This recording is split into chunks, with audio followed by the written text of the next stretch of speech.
name's James Davis. We're going to be talking about, I'm going to give you an information speech, talking about the different types of zombies and characteristics so that you can identify the different types of zombies, and therefore you can modify your zombie attack plan accordingly. Because different zombies, different attack plans. Anybody has seen World War Z? Yeah. Yes. Yeah. They run, they're fast. Entirely different than if you're going against Walking Dead zombies. Yeah.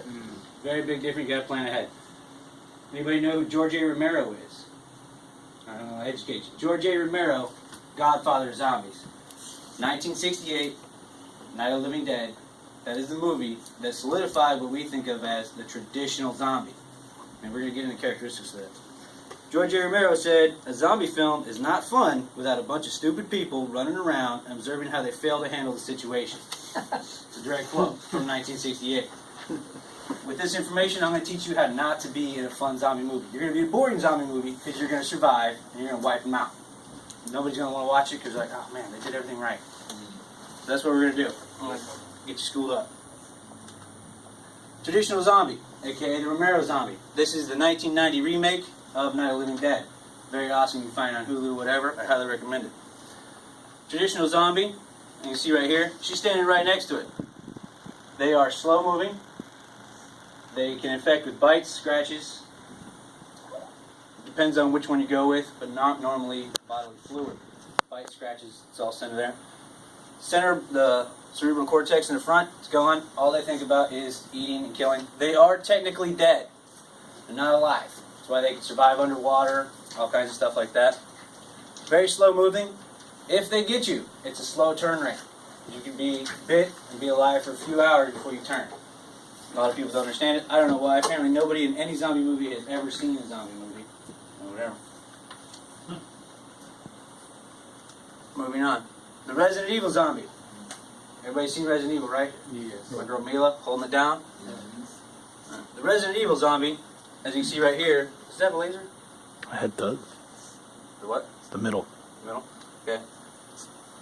Original Resident Evil zombie, Resident Evil 1, was just like the Romero zombie. Slow moving, destroy the brain. It's the only way you can kill a Romero zombie.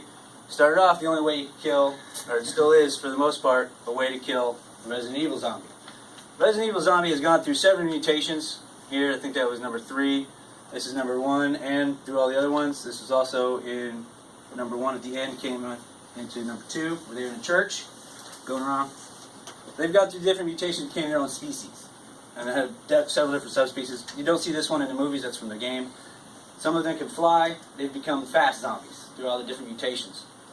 They infect with either the tongue, coming out, bites, scratches, or some human scientist gets crazy and injects people with it. Then they become a zombie. It's going to have to destroy the brain just like in a Romero zombie. But they can be fast depending on which evolution that you have. The dogs, split up in the head, really long tongues. Gotta pay attention. 28 Days Later zombie, or the Rage zombie. Raz. These are an entirely separate group because they are still technically alive. The Resident Evil zombie, or the Rez, and the Romero zombies, all dead. They're not alive by medical standards. 28 Days Later zombie, the Raz zombie, Rage zombie, they are still physically alive. They infect by bites, scratches, but mostly blood splatter, bodily fluid transfer. Which is bad because when you shoot them, unlike the other ones where there's no blood flowing through them, blood flowing through these guys splatters, just like a normal person. That's bad because the main infection rate is by bodily fluid transfer, blood splatters. This one has a fast turn rate. Anybody seen 28 Days Later? Yeah. Yeah. They're at the recon point, and there's a guy dripping blood. Dad goes, looks, gets a blood drop in the eye. Like 10 seconds later, boom. He's a raised zombie. He's going after his family.